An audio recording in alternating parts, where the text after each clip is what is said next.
دے، تیری عزت کی قسم کبھی سجدے سے سر نہیں اٹھاؤں گا۔ تو کیا کبھی گیا وقت بھی واپس آتا ہے؟ حکم ہوگا کہ تجھے زندگی دی تھی، تو نے نافرمانیاں کرنے میں عمر کو گزار دیا۔ کیا تیرے پاس قرآن موجود نہیں تھا؟ کیا تو نے میرے نبی کے فرمان نہیں سنے تھے؟ کیا تو جنت اور جہنم کے بارے میں نہیں جانتا تھا؟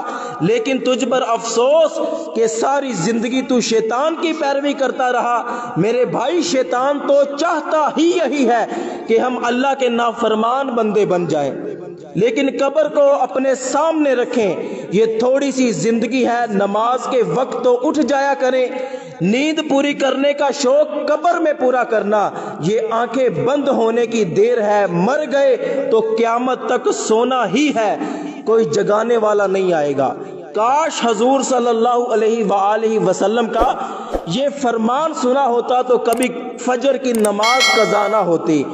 رسول اللہ صلی اللہ علیہ وآلہ وسلم نے ارشاد فرمایا کہ جس نے 40 دن صبح کی نماز اس طرح پڑھی کہ اس کی ایک رکعت بھی فوت نہ ہوئی تو اللہ پاک اس کے لیے جہنم کی آزادی لکھ دے گا۔